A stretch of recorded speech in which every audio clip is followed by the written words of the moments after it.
let's talk about a talented player as well. Now, Jahmyr Gibbs, who played at Alabama last year, he was a transfer from the previous season. I think so. This is where I watched him live, and I thought to myself, that looks like Alvin Kamara to me. And he's a guy like very smooth, very just. Even does the thing, and I know it probably pissed you off when you were the GM of the Falcons, but like he did that thing where you kind of like walks out of bounds after, but he like walks out of bounds in a way that gains like 2 or 3 yards more than he should. Like Jahmyr Gibbs kind of did that thing, and very, very like Kamara like out of the backfield, 1.83 yards per route run, which is a fabulous number for a running back. He caught 44 of 52 targets, dropped only 1 pass last year. Like Bijan, so this is where the comp to me falls apart though. 6.1 yards per carry last year, this exact same mark as Bijan Robinson. Only 3.39 yards per carry after contact, just 38 tackles missed forced. That's 69th in college football. So a good back for sure. And we'll look here at some of his athleticism. When you look at that 40-yard dash, that's 4.36. That's among the best. When you look at distributions like this, obviously to your left, you have guys running closer to 5 flat, which is bad. To your right, you have guys closer to like the 4.2 range. The vertical dash represents who Jahmyr Gibbs is. If you're on the right of that distribution, you're better. If you're on the left, you're worse. So he is clearly one of the fastest running backs in college football coming out. Now, only 5'9", 200 pounds. 200 pounds is pretty good for 5'9", but still not a terribly big guy. But he's going to be more of a change of pace guy, I think, at the NFL level, which can make you a lot of money. I mean, you think about who's the franchise tag back in the NFL right now, Tony Pollard. That's a change of pace guy, in my opinion, somewhat similar. Thomas, what do you think about Jahmyr Gibbs? Wow, so much to talk about him. First of all, let me say I really like him. I really like his speed, his explosiveness. When you watch that cat from snap to whistle, he is overly impressive, right? He's got very nice vision as well. He's a guy that's going to get around the corner when he needs to and accelerate fast up the sideline when he needs to.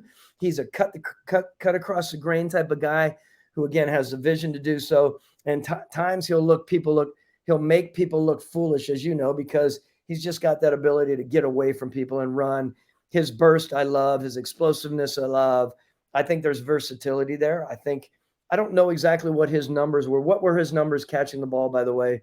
Yeah, so he had 44 catches on 52 targets, 1.83 yards per route run, which we're going to talk about Devin Akane in a second here. Like sometimes that's offense dependent, but that's incredibly efficient. And when you think about that Alabama offense where you lose in a matter of a few years, Devontae Smith, Henry Ruggs, Jerry Jeudy, you lose all those wide receivers. For Bryce Young to still be efficient without wide receivers that immediately come to our mind, that's a good running back, right? You think about, when we talk about Kamara in New Orleans, New Orleans had, they went from the Colstons and the Devery Hendersons and those guys to the Michael Thomases, but eventually Michael Thomas was the only guy in town, and their tight end, Jimmy Graham leaves. They're not great. And Kamara picked up a lot of slack in the passing game. Fun stat about Kamara. Kamara caught 81 passes, 3 or 4 consecutive years, exactly 81, which is really funny.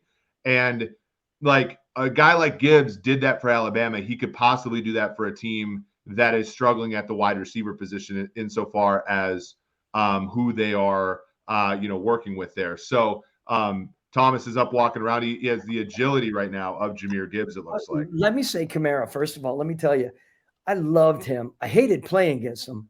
I was just sitting with Mickey Loomis at the owners' meetings here, spent a couple hours with him. He was so kind to hang out with me, and he actually snuck me in the party.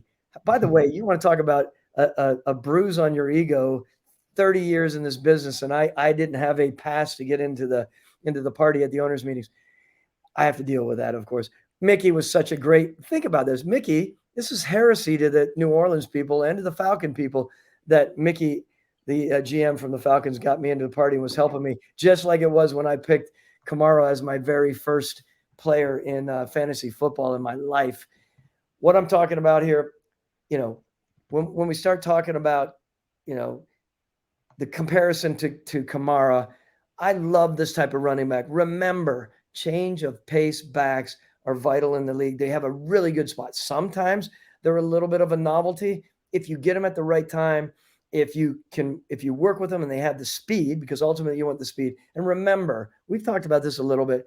Change of pace back is honestly that phrase, COP back, is contingent on what your lead back is. If your lead back's a 25 guy, 225 guy, and just a thumper and a first and second down guy, and you have a COP that's waiting in the wings to come in there, run some routes for you, mix things up. Change of pace, just so everyone knows, literally the change of pace was there's a difference between that 225 guy who's running at you, boom, and banging into you, versus all of a sudden you get a 200-pounder 5'9" who's stop-start agility guy, explosive guy. Well, you were a defensive back, right? Like, and people might not know this, but when I was in high school, I played free safety, and like, it's one of those things where you have to, like, we called them rumbles when I was a kid. When your running back's a rumble, you got to chop your feet, get down, make sure the guy doesn't flatten you, right? Right. If you go from that guy in a game to a guy that's like the road runner, and you chop your feet like that, and you're the last line, it's over, right? Yes. And so, like, to your point, it's like a baseball player, having the donut on his bat for and then hitting the donut off and actually getting the swing of life at, like, those things matter. And it's not as acute as it was in the past where you ran the ball 40 times a game, like, certainly, right? But even when, like, I think about your Atlanta teams with, the best offense that you guys had with Freeman as the lead guy, and Coleman, Coleman never blossomed when he had the opportunity to be a full-time back when he went to San Francisco, even with you guys. But my God, when he played that year where he was the change of pace guy, like, I remember you guys played Denver, and those linebackers like Brandon Marshall and Trevathan and guys like that, fantastic football players. And Tevin Coleman made them look like third graders at times, because you guys were hitting it up with Devontae, and they're kind of gearing up for that. And then you run the arrow route to Tevin Coleman, and it's over, right? And so there's value in that sort of pacing, like I'll call it, in an offense. And and Coleman was, a minimum investment guy for you guys, like it was second round or something like that, like not a first round guy. And obviously was hugely important for you guys having the best offense in franchise history, really. Look, once again, Eric Eager completely enthralled the fact that he's talking about Tevin Coleman the way he knows him, not just some roundabout guy. Like, literally, by the way, full on kudos to you that you know all about Tevin Coleman. It's not that big of a deal, I get it, but you hit the nail on the head. He was so valuable for us. He was such an important change for us. And again, any of you up and coming guys, any of you people that do aspire to be in the NFL, you get that feeling and you figure out how you can get a combination back situation for your head coach. Man, I think it's a great and by the way, you can get those change of pace backs. You don't always have to get them. Of course, you don't have to worry about the first round. You can get them in second, third, and fourth, and they can be difference makers for you while you're developing your offense. And I think it's going to be interesting to see what Gibbs does.